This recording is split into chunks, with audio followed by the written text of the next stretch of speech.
Bulan Ramadan bulan yang indah, bulan Ramadan bulan barakah. Tak malah sebuah kisah muncul ilham yang baru. Begitu juga dengan bulan Ramadan akan muncul bulan Syawal seterusnya. Mari sama-sama kita hayati apa yang telah kita perjuangkan dan kita lakukan sepanjang bulan Ramadan ini. Di SMK Datuk Harun, berbagai aktiviti telah kita jalankan dan kita raikan. Antaranya iftar jama'i dan juga aktiviti memasak bubur lambuk. Pada hari ini, sempena penutupan Ihya Ramadan yang indah ini, telah berlangsung majlis khatam Al-Quran dan takbir raya bersama SMK Datuk Harun. Mari sama-sama kita saksikan video penutupan Ihya Ramadan bagi sesi 2025.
بسم الله الرحمن الرحيم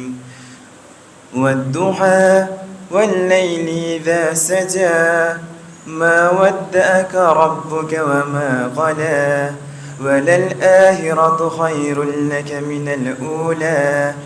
ولسوف يعطيك ربك فترضى ألم يجدك يتيما فآوى ووجدك ضالا فهدى ووجدك عائلا فأغنى فأما اليتيم فلا تقهر وأما السائل فلا تنحر وأما بنعمة ربك فحدث لا إله إلا الله والله أكبر بسم الله الرحمن الرحيم ألم نشرح لك صدرك ووضعنا عنك وزرك الذي أنقض ظهرك ورفعنا لك ذكرك فإن مع العسر يسرا إن مع العسر يسرا فإذا فرغت فانصب وإلى ربك فارغب لا إله إلا الله والله أكبر بسم الله الرحمن الرحيم والتين والزيتون وطور سينين وهذا البلد الأمين لقد خلقنا الإنسان في أحسن تقويم ثم رددناه أسفل سافلين إلا الذين آمنوا وعملوا الصالحات فلهم أجر غير ممنون فما يكذبك بعد بالدين أليس الله بأحكم الحاكمين لا إله إلا الله والله أكبر بسم الله الرحمن الرحيم اقرأ باسم ربك الذي خلق خلق الإنسان من علق اقرأ وربك الأكرم الذي علم بالقلم علم الإنسان ما لم يعلم كلا إن الإنسان ليطغى أن رآه استغنى إن إلى ربك الرجعى أرأيت الذي ينهى عبدا إذا صلى أرأيت إن كان على الهدى أو أمر بالتقوى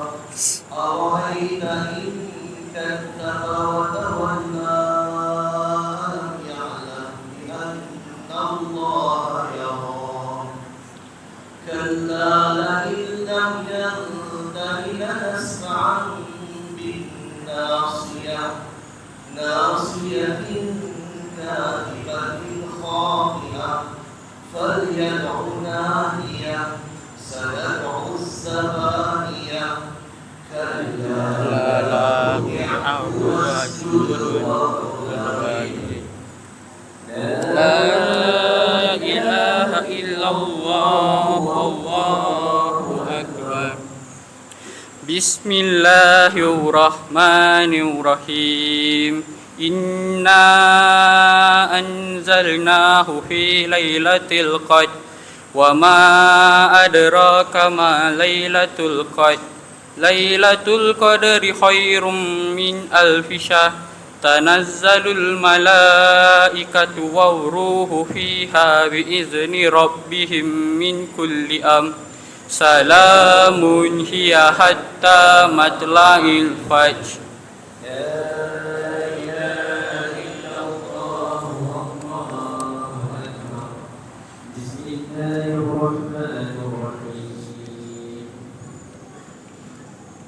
لم يكن الذين كفروا من أهل الكتاب والمشركين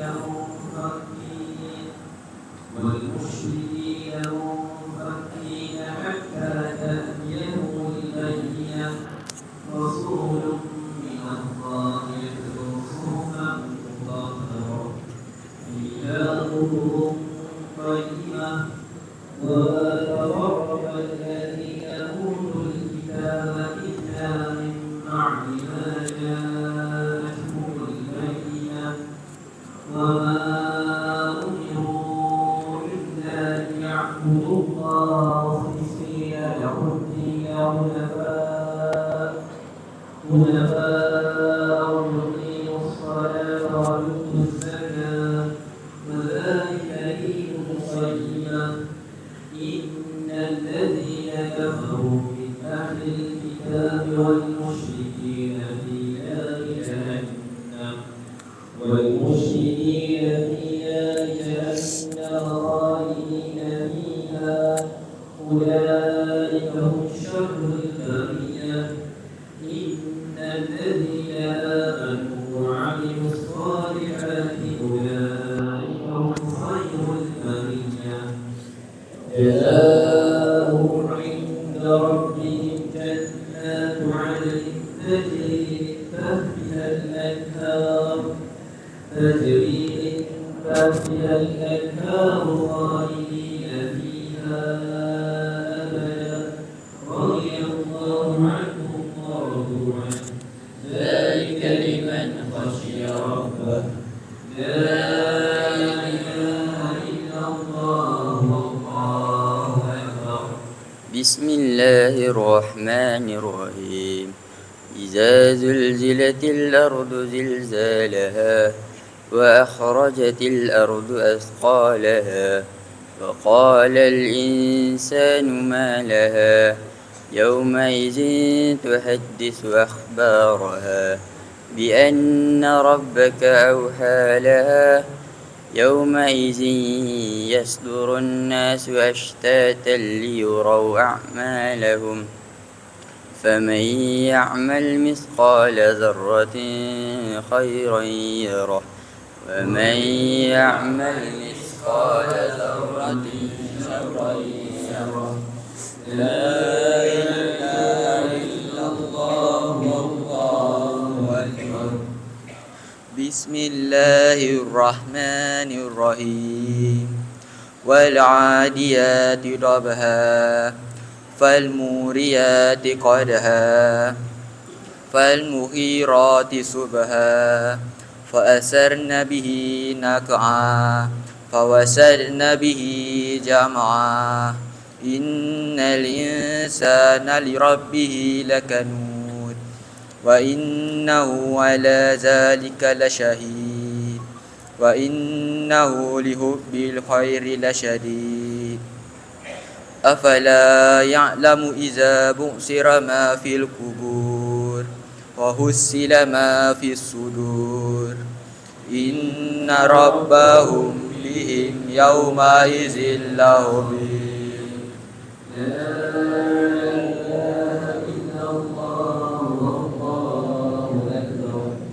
أعوذ بالله من الشيطان الرجيم بسم الله الرحمن الرحيم القارعة ما القارعة وما أدراك ما القارعة يوم يكون الناس كالفراش المبثوث وتكون الجبال كالعهن المنفوش فأما من ثقلت موازينه فهو في عيشة راضية وأما من خفت موازينه فأمه هاوية وما أدراك ما هي نار هامية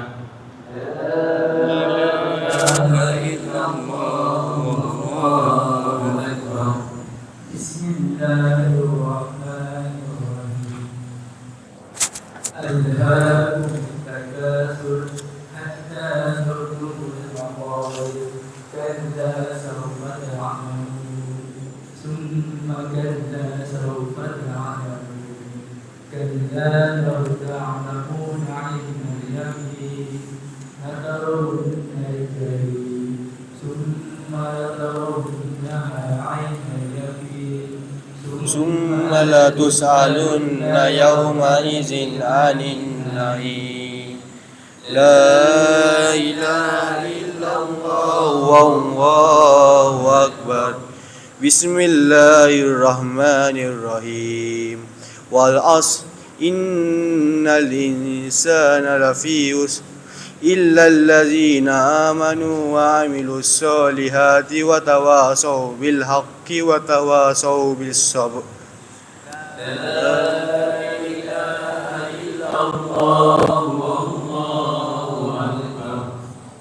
بسم الله الرحمن الرحيم ويل لكل همزة لمزة الذي جمع ماله وعدده يحسب أن ماله أخلده كلا لينبذن في الحطمة وما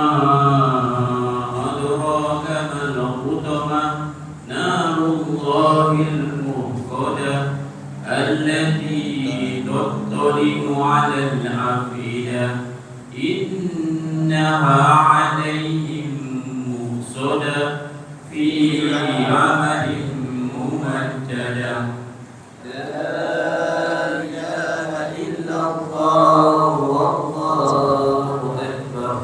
بسم الله الرحمن الرحيم ألم تر كيف فعل ربك بأصحاب الفيل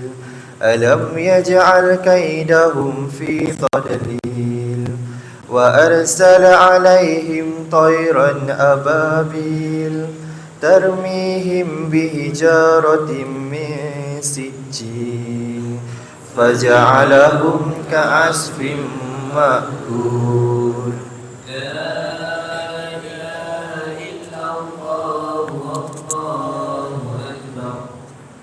بسم الله الرحمن الرحيم لإيلاف قريش إيلافهم رحلة الشتاء والصيف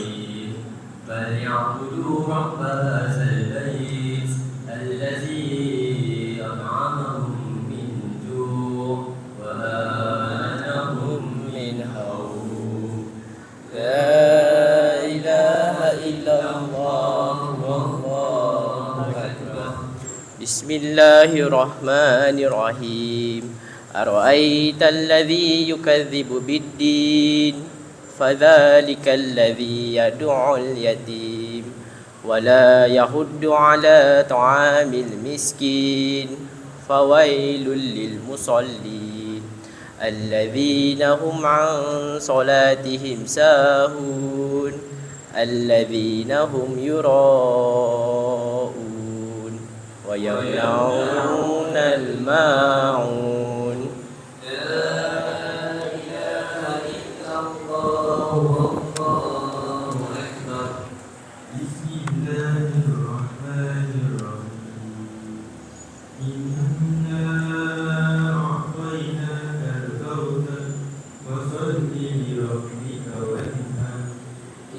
إن شانئك هو الأبتر لا إله إلا الله والله أكبر بسم الله الرحمن الرحيم قل يا أيها الكافرون لا أعبد ما تعبدون ولا أنتم عابدون ما أعبد ولا أنا عابد ما عبدتم ولا أنتم عابدون ما أعبد لكم دينكم ولي دين.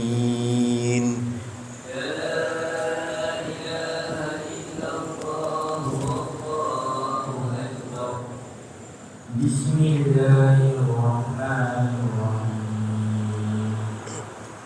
إذا جاء نصر الله والفتح ورأيت الناس يدخلون في دين الله أفواجا فسبح بحمد ربك واستغفره إنه كان توابا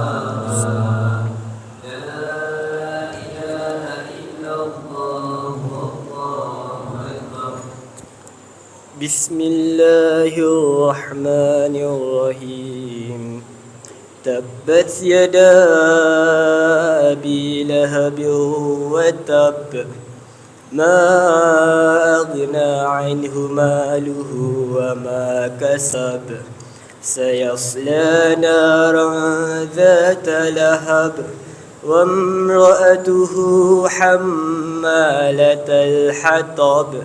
في جيدها حبل من مسد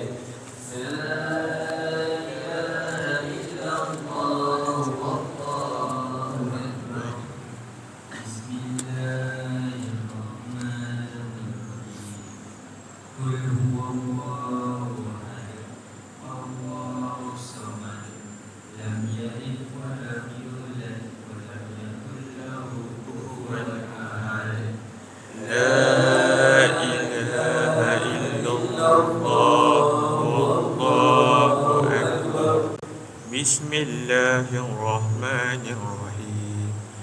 قل أعوذ برب الفلق من شر ما خلق ومن شر غاسق إذا وقب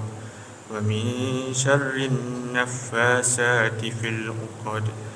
ومن شر حاسد إذا حسد لا إله إلا الله والله أكبر. بسم الله الرحمن الرحيم قل أعوذ برب الناس ملك الناس إله الناس من شر الوسواس الخناس الذي يوسوس في صدور الناس من الجنة والناس لا إله إلا الله والله أكبر. أعوذ بالله من الشيطان الرجيم بسم الله الرحمن الرحيم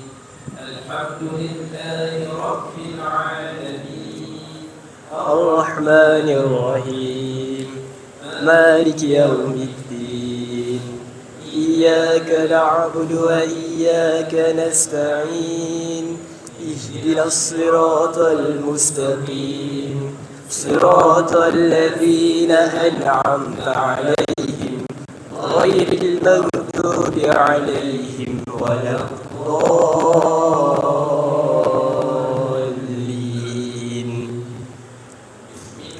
بسم الله الرحمن الرحيم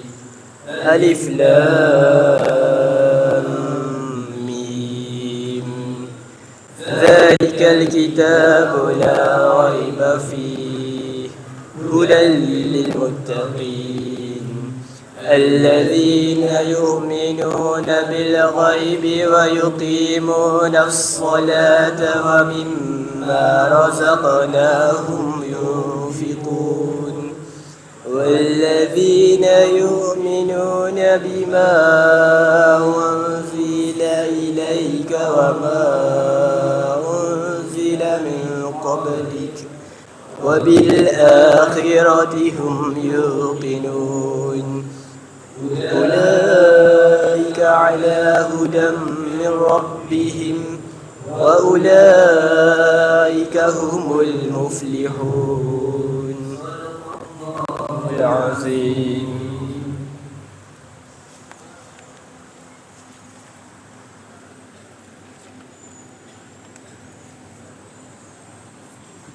أعوذ بالله من الشيطان الرجيم بسم الله الرحمن الرحيم الحمد لله رب العالمين والصلاة والسلام على أشرف الأنبياء والمرسلين وعلى آله وصحبه أجمعين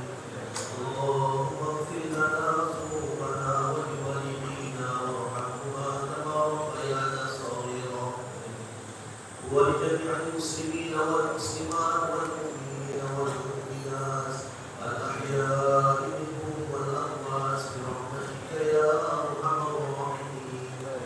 اللهم إنا نسألك سلامة في الدين وعافية في الجسد وزيادة في العلم وبركة في الرزق وتوبة قبل الموت ورحمة عند الموت ومغفرة بعد الموت اللهم هون علينا في صراط الموت والنجاة من النار والعفو عند الحساب يا الله ya Tuhan kami Kau terimalah doa kami dan amalan kami sesungguhnya Engkaulah Tuhan yang maha mendengar lagi maha mengetahui dan terimalah taubat kami ya Allah sesungguhnya Engkaulah maha penerima taubat ya Allah tunjukkanlah dan bimbingkanlah kami kepada kebenaran dan kepada jalan yang lurus dengan berkat Al-Quran ya Allah kasihanilah kami dengan berkat Al-Quran dan jadikannya sebagai pemimpin cahaya petunjuk dan rahmat untuk kami ya Allah ingatkanlah kami apa-apa yang telah kami lupa daripada Al-Quran dan ajarkanlah kami apa-apa yang kami tidak tahu tentang isi Al-Quran dan berikanlah kepada kami keupayaan untuk membacanya pada waktu malam dan siang.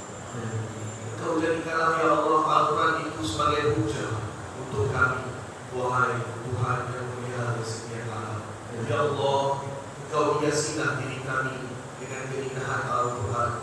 muliakanlah kami dengan kemuliaan Al-Quran dan seringkanlah kami dengan ketinggian martabat Al-Quran dan pakaikanlah kami dengan pakaian permata Al-Quran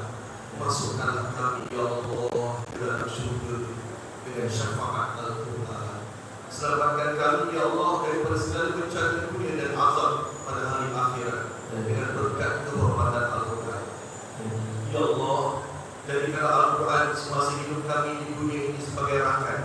dan di dalam kubur sebagai kawan yang mesra pada hari kiamat sebagai pembantu sebagai cahaya penyuluh semasa menuju ke syurga sebagai teman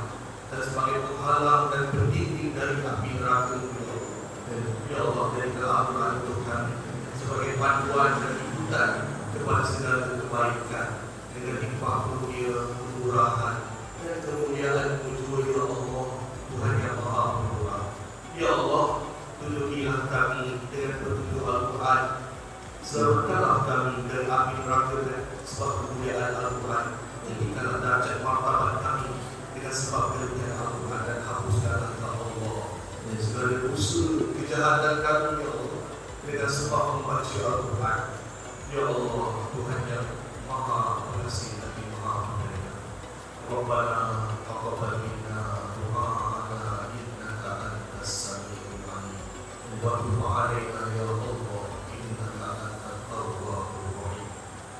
Rabbana atina fid dunya hasanah wa fil akhirati hasanah wa qina azabannar wa qina azabannar wa qina azabannar Allahumma ihdina ولا تختم علينا يا الله بسوء وصلى الله على سيدنا محمد وعلى آله وصحبه وسلم سبحان ربك رب العزة عما يصفون والسلام على المرسلين والحمد لله رب العالمين.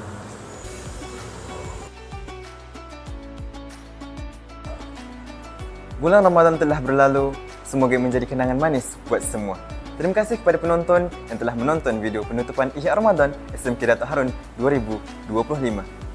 Saya akhiri dengan lafaz wabillahi taufiq wal hidayah. Wassalamualaikum warahmatullahi wabarakatuh dan selamat hari raya daripada kami UPSS SMK Datuk Harun.